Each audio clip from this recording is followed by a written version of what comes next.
there, everybody. Thank you for joining me for another one-man review. Today I'm looking at 3W3M by Jonathan Hickman, Mike DelMundo, and Mike Huddleston. This is something that I picked up at the San Diego Comic-Con. It was supposedly a con exclusive of 500, but there was a lot of people there, and it looked like they had a lot more than that. I don't know. That's what they told me. I'm excited to see this because this 3W3M is some, like, huge comic universe that Hickman and DelMundo and Huddleston are supposedly creating through Substack. And I don't really want to subscribe to a Substack and read my comics online, so I was glad to pick up a copy.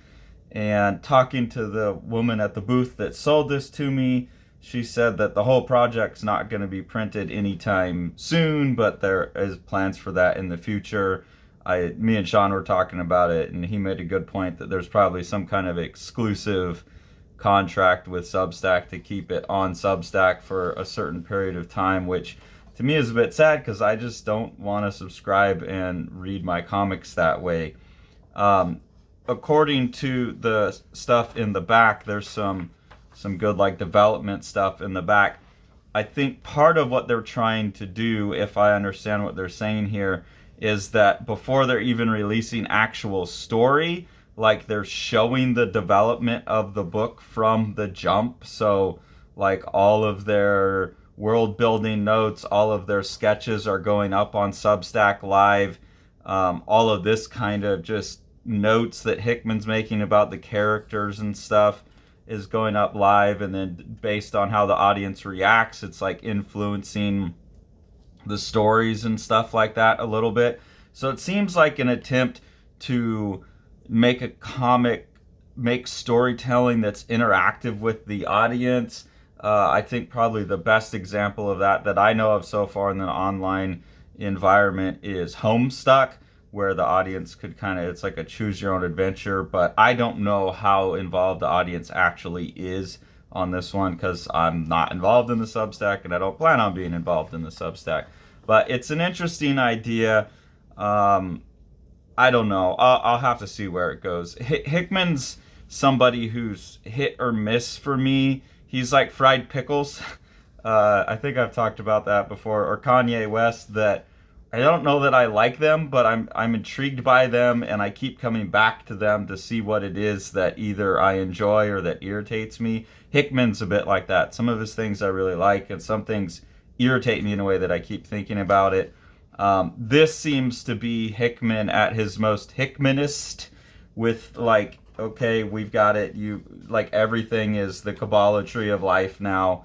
When he first started, it's like he hadn't found his design style yet, and there was more variety, but now it's always the same little alien language and the same design things.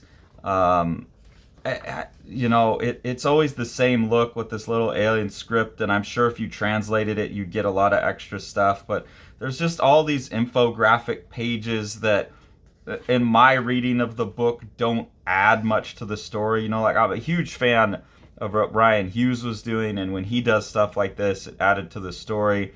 This is kind of just, it just feels like D&D books, like campaign books or something, and I get it. There's a huge audience for that. A lot of people like that. I don't. It's, in my mind, it's like geek shit. I know people use the words differently, but in my mind, geeks are like the people that want to know every little detail about every little character and the history of the world, and just that sci-fi fantasy world building that to me is bad sci-fi, bad world building, with character sheets and all that kind of stuff. Like, it's not story, it's just world building. But when Hickman's at his best, and this comic that I have here suggests maybe that's where this is going, I don't know, it's not full enough, he can tell, like, a really potent emotional story. And I reviewed Decorum, and I really liked Decorum, and it's, like, condensed, and it kind of has his design stuff. Part of what made Decorum so great was Mike Huddleston, and having Mike Huddleston involved in this was a huge selling point. Mike DelMundo is also good, and it's because Mike Huddleston has such a wide variety of approaches, it's hard to piece out who did what in this book. because Huddleston doesn't really like have a look like this. This I think is the DelMundo stuff.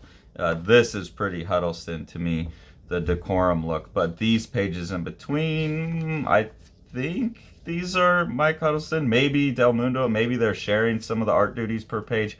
I'm not sure. So the art's beautiful, and the story is about a father that goes off on some kind of scientific exploration and doesn't come back, and how that affects his kid. So there does seem to be some really tight emotional core to the book. It's just this is some kind of preview thing, and I don't know.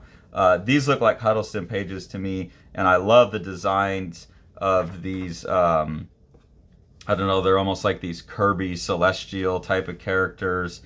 And again, I don't know who did this page. Lord knows between all of this who's doing what.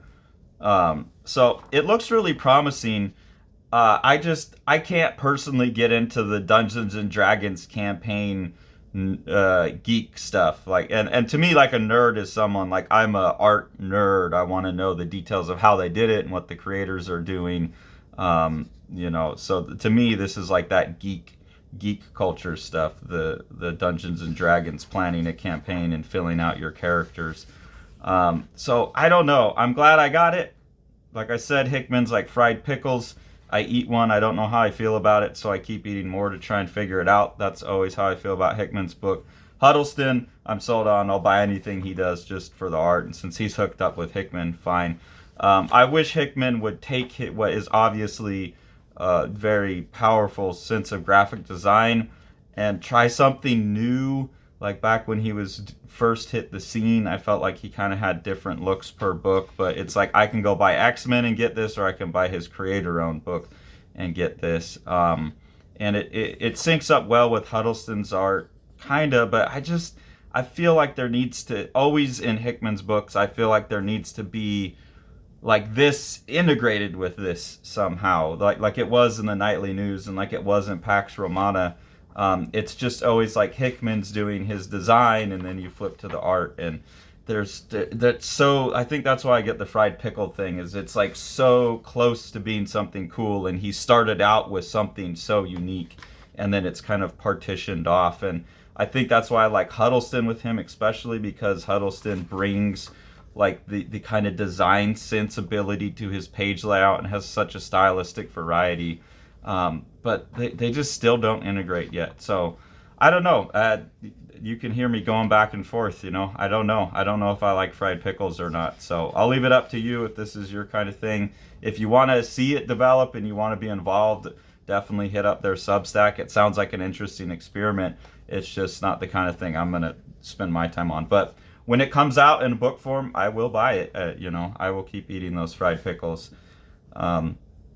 Also, make sure that you check out the rest of the books that Sean has coming out from Living the Line. The Abolition of Man is a 5-issue mini-series done by myself and Sean in collaboration with the Midjourney AI. What you're seeing here is the cover to issue 1 and the first couple pages of issue 1. This first issue, we fed it an essay by C.S. Lewis, and this is just the imagery that the computer spat back at us. Issues 2 and 3 are a narrative, starting with the story that I wrote when I was 21, and then Sean's going to write issue 3, picking up where I left off. In this one, I'm kind of trying to force the AI to give me the images I want, and then doing some tweaking in Photoshop to get these kind of colored looks on it. For issue 4, we're turning the task of writing over to the AI as well. So the AI has written the script, and then we've just put that into the Midjourney AI, and it's turned out art. The script and the art is some of the absolutely most horrific stuff I've ever seen. We're a bit scared to even publish this issue. And I don't have any art to show for it yet, but Sean and I have decided to do a 5th issue of Abolition as well, because we have someone who we're really, really excited to have on board, providing an essay for that 5th issue that we'll illustrate, and we'll announce more about that soon. Eric Creek's The Exile, which has been described by the artist as his Viking Western. It's a really intense story of revenge, rendered with this beautiful pen and ink style, and then these couple of spot colors that were also done in layers on ink and then converted into color. So that's just a really, really beautiful book, and a really intense story. There's also Yokoyama Yuichi's Plaza, which is a totally intense manga by an artist who has somehow figured out how to distill manga down to its purest essence.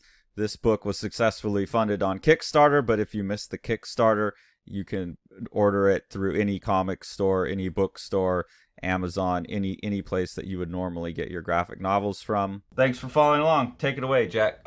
You want to see all these books? Smash that subscribe button and the like button and the bell, and then you get them.